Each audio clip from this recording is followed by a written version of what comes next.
No matter how hard you try, you can't stop time, but you can endure it in style. And we're here to help you do that with this episode of The Drink Show, Aging Well. Some things age well naturally, like a fine French masterpiece, a nice Gouda, and Hill and Mirren. And some things don't, like dinosaurs, sandwiches, and Lindsay Lohan. One of the most beautiful things that gets better with time is a great relationship. Newlyweds Chris True and Tammy Nelson of the New Movement Comedy Theater tell us what they're looking forward to about growing old together. We got this bottle of champagne as a wedding gift. We made a promise to each other that we would not open this bottle for a significant amount of time. I'm looking forward to when Tammy gets older because her jokes will be better. Also, I think that her kadunkadunk will probably really round out in a nice way. You know? Yeah. My beard isn't gonna grow down, it's gonna grow out like this. And I believe that instead of turning gray, it's gonna just turn a whole bunch of different colors. Like as you've gotten a little bit older, it's turned a little bit more red, which you might be able to tell a little bit around the mouth, like those dogs, whatever those dogs that have the red mouth hair. By the time this stuff is inside of our tums, we will have done things like perhaps we will have discovered a new island, and we will live only on that island. I'm gonna learn how to tell time with a clock that's not digital. That's pretty huge. We will grow and change and morph, but the bottle itself will not change, but the content inside of it will only get better as it gets older. Just like we will also get older the more better we get. Some of the things I'm looking forward to the most about getting old are enjoying fine wine, getting a discount at the zoo, and sweater vests. But mostly the wine. So here to elucidate us on the fundamentals of aged wine is Sarah Kavanagh, sommelier at the Windsor Court Hotel.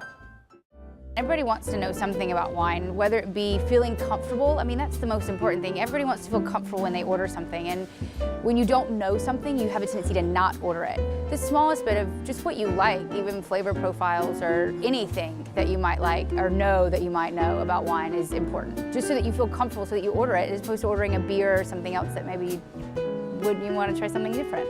Typically, a lot of people think that just red wine can age, when realistically, I'm a big fan of older white wine. So aged wine, so I get all current release wine, typically. So current release is the current vintage. On occasion, you'll get stuff that's back vintaged, or has been kept in a cellar, or ice cellar things. And those are wines that have hopefully been kept in perfect conditions, which means no light, direct sunlight, or any type of light, no movement, because that's all bad for wine, and the correct temperature.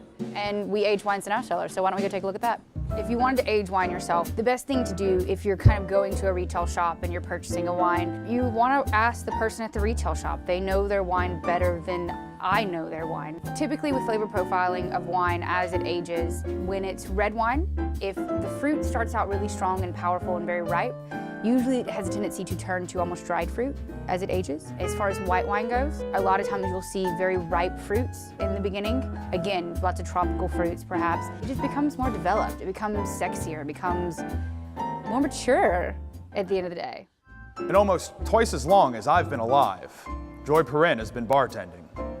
In almost 5 decades, she's seen it all, and is still creating drinks, writing books, and charming the regulars. We went to Louisville, Kentucky to meet this living legend. We're never mature. I think that's sort of the secret of being a bartender. Is you sort of stay young. Literally, to stay on top, you can never learn enough. Probably the hardest part of it is dealing with your customers. Because once people start to consume alcohol, personalities change. You need to learn how to take control of your bar. And once you can control your bar, then you're a mature bartender. This is my bourbon ball cocktail. It's very easy. It's 1 part Woodford Reserve, 1 part Tuaca, which is a vanilla liqueur from Italy, and 1 part dark cream de cocoa. Garnish it with a cherry, and this just tastes like the wonderful bourbon ball candy that's made throughout Kentucky. We've already had 1 golden age of bourbon. We are now in the what I call the second golden age of bourbon. It's a wonderful spirit. It's a complex spirit. It's a flavorful spirit. It's a versatile spirit, and it's also an American spirit. All of the flavor, all of the complexity, all of the secret, that's bourbon, pretty much comes out of that barrel. Now, yes, the mash recipe, the bill, that has a lot to do with it. But then once it hits that barrel, the magic begins. And the longer it stays in the barrel, the better it gets. They say wrinkles are only indications of where smiles have been made. So surround yourself with good company. Get wrinkly. I'm Jeff Ward, and next time you see me, you can buy me a drink.